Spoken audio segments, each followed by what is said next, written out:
dal leen ak jàmm ñu xëy naka tàqaniwaat yéene kaay xëy libération yéene kaay la mu xëy démb ak tey naka daanaka moo métti xolu Sénégal yëpp ku nekk di ko ñaawlu moo di faatoob soxna soosé gannaaw ba mu mattu foofee ca hôpital Sakhir Mbaye naka bu Louga naka yéene kaay bi xëy na ci dikkaat yi xam ne premier drame boo xamante ne enterré nañ ko sans enquête naka ndax yéene kaay moo ngi ne tey naka ci atum 2019 moom Astou moomee ñàkk bakkanam ci ay anam yu doy waar naka moo fa ñàkkaatoon ca boobule hôpital Sakhir Mbaye bu Louga ab doomam boo xamante ni dafa juddu prématuré nga ni ma lan ay contre vérité yoo xamante ni yu bëri naka déclaration de décès boo xamante ni si ñoom ñoo ko dal di xaatim ñoom yaa hôpital ba di xaatim ne nag moom moomee dafa faatu rek ci coobal la suñu borom te loolu nëpp dara amul ci askay maître Patrick Kabou mi nga xamante ni mooy avocat wu njaboot gi naka ne daal sorti pa directeur bu hôpital boobee naka dafa gàccewu dafa ruslu waroon na am sax kersa boo xamante ni génn pour wax naka gannaaw bi nga xamante ni si def na lu ñu njombo yi nag yéenekaay bi xam ne naka moo di fi mu doon ni naka la mu waroon na def rek moo di jébal boppam yoon rek yoon dal dee def liggéeyam moo gën muy taxaw fii di wax yoo xamante ni waxu ku daanu ko saret la moom soxna naka jëkkëram goobee di borom këram ni ki démb naka ba ko police dégloo naka moom la mu xamle rek moo di gën naa xóotal personnel de garde yi nga xamante ñoo nekkoon foofu ci jamono jooje waaye itam defaat dina révélation yoo xamante ni si yu doy waar la tutelle bi moom dal dinaay décider maanaam waa ministère bi nga xamante ni ñoom ñoo njaboote boobule hôpital naka rapport waa direction bu hôpital boobee dal dee bind ngir rek a jéem a suul scandale bi nga xamante ni moom lañ ko def naka moom waa ministère naka la ñuy sàkku rek fi mu ne nii moo di ñu amal ab enquête boo xamante ni si dina leer nañ loolee tax nag waa Louga fépp nañu niki ajuma ji nag ab marche naka la ñu bëgg a organiser ngir ñaawlu anam bi nga xamante ni noonu la seen mbokk moom i faatoo ca hôpital ba hôpital yooyu naka daanaka ñu bëri te la ñu xëy la témoin yéene kaay fa la xëy naka di témoigner wax itam ni nga xamante ni si noonu la askan wi di daj ci hôpital yi ak coono yi leen naka yenn ci waa kër docteur di teg naka ay confidence yu rëy rëy naka ak ay douleur yoo xamante ni ñoo ngi koy dund si jamono ji nga xamante ni ñoo ngi toll ci imbi naka affaire Astou Kane foofee ca Louga sénégalais yi naka ni ki démb ñoom ñëpp a ko ñaawul naka yéene kaay mooy àddum nee na ministère de la santé naka xam ne nag ab enquête bu xóot a xóot daanu ko si def docteur Amadou Gueye mi nga xamante ni mooy directeur de l'hôpital bu Louga moom moo ngay justifié naka di teggi tuuma waaye nag lépp la nga xamante ni gars yi wax nañ ko moom da ko weddi naka l'observateur naka ci mbirum wér-gu-yaram boobee la xëy ak prise en charge bi nga xamante ni si mooy am ci kër docteur yi nag nee na nag am na si lees wax loo xamante ni si moo ngi ci hôpital yi loo xamante ni si kenn mënoo si ko wax naka jafe-jafe yoo xamante ni saka foo ko nattu rek yéem na fa laxisme incompétence ñàkk xam-xam ak vétusté bi nga xamante ni moom la plateau médical bi dal dee màgget naka diagnostic bi nga xamante ni si amuñu si benn xam-xam insécurité di ñàkkum kaaraange bu mët sëkk nag moom la ñu gis si l'hôpital yi waaye itam ki nga xamante ni mooy docteur Serigne Fallou Samb muy ordre naka des médecins de la présidence ak ki nga xamante ni moo di président honoraire des sages-femmes ñoom ñëpp naka naqaru dañ xew sa Louga ni ki démb boo jur rek faatu pa soxna soosé naka bon bëggoon a mucc am doom Macky Sall ci biir yéenekaay bi nee na naka benn manquement boo xamante ni danañ ko baale lépp lu ci laaj danañ ko def rëq ndigg rek danañ ko def yéenekaay bi naka ci jamono joojee directeur bu hôpital boobee moom moo ngay ragg boppam bu set a set waaye nag mu ñu càmmu ci dem ci waxtu wee naka njabootu soxna soosé naka dal dinañu porter plainte ngir rek leeral seen faatuk doom googee ci anam yu méttee métti foofee ca hôpital Sakhir Mbaye bu Louga jógee Louga naka dal ci l'info yéenekaay naka mu yóbbu ñu foofee nga xamante ni moo di ca bitim réew ñoom moodu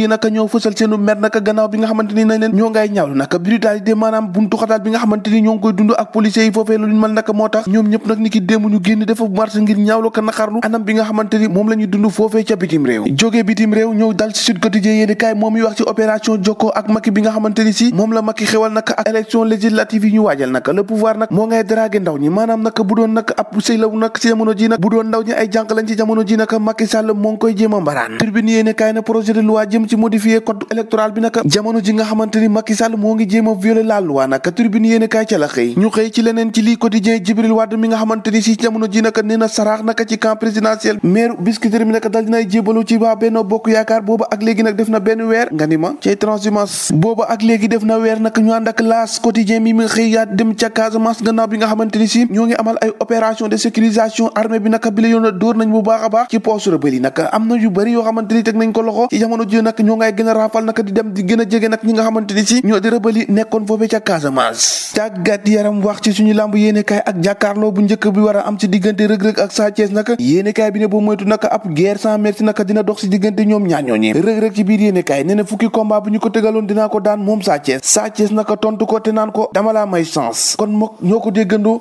jàngin jëf ba ëllëg